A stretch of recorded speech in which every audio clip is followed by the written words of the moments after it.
Assalamualaikum warahmatullahi wabarakatuh. Perkenalkan, saya Gilbert Omegard dari kelas 10A. Jadi, saya di sini akan menjelaskan apa itu keanekaragaman hayati. Pengertian keanekaragaman hayati adalah variasi organisme hidup pada 3 tingkatan. Yang pertama ada gen, yang kedua ada spesies, dan yang ketiga ada ekosistem. Mungkin itu saja pengertian yang dapat saya sampaikan, dan kita akan lanjut ke materi yang kedua. Yang kedua ada tipe ekosistem. Tipe ekosistem ini dapat dibagi menjadi dua. Ada daratan dan perairan. Kita akan mulai dari tipe ekosistem yang pertama, yaitu tipe ekosistem daratan. Pengertian dari tipe ekosistem daratan adalah meliputi area yang sangat luas yang dapat disebut dengan bioma. Contoh-contoh bioma ada banyak.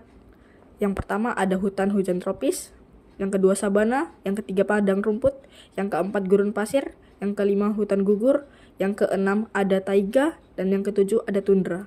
Dan kita akan langsung masuk ke tipe ekosistem yang kedua, atau tipe ekosistem perairan yang biasa disebut dengan akuatik.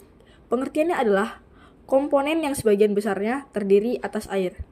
Yang pertama ada plankton, yang kedua ada nekton, yang ketiga ada perifiton, dan yang keempat ada neuston. Kita masuk ke poin yang ketiga, yaitu keanekaragaman hayati di Indonesia. Yang pertama ada keanekaragaman hayati flora dan fauna di Indonesia. Yang kedua ada persebaran flora dan fauna di Indonesia. Yang ketiga ada fungsi dan manfaat keanekaragaman hayati di Indonesia. Kita mulai dari poin yang pertama, yaitu keanekaragaman hayati flora dan fauna di Indonesia. Saya akan memberikan contohnya di fauna. Kekayaan mamalia di Indonesia mencakup posisi pertama di dunia dengan memiliki 646 spesies dan 36% adalah endemik. Dan yang kedua adalah kupu-kupu besar dan berwarna-warni dengan nama ilmiah Swallowtail butterfly, dengan memiliki 121 spesies dan 40%-nya adalah endemik.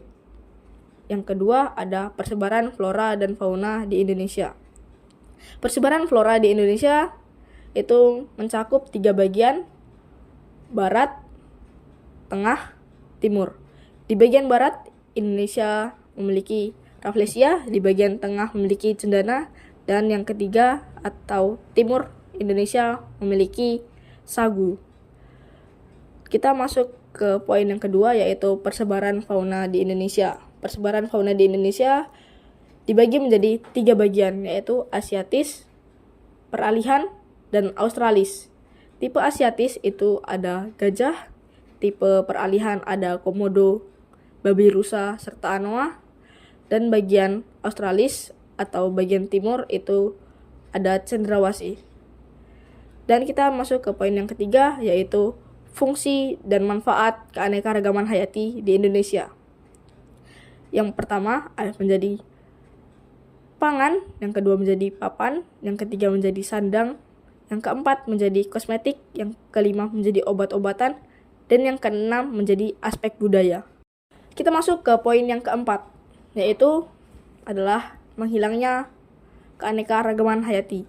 Menghilangnya keanekaragaman hayati tidak luput dari ulah manusia dengan adanya penebangan pohon liar.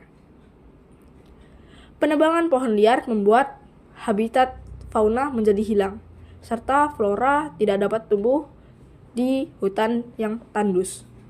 Yang kedua, adanya spesies mendatang. Dan yang ketiga, karena adanya perubahan iklim. Yang keempat, karena adanya pencemaran tanah, udara, serta air. Dan bagaimana cara kita menanggulanginya? Itu ada di poin yang kelima, atau upaya pencegahan keanekaragaman hayati menghilang. Yang pertama, kita harus menjamin kelestarian. Yang kedua, kita dengan mencegah kepunahan. Dengan kita melestarikan itu, kita akan mencegah kepunahannya tersebut. Mungkin ini saja yang dapat saya jelaskan dari keanekaragaman hayati. Jika ada salah kata, saya minta maaf. Sekian dari saya. Terima kasih.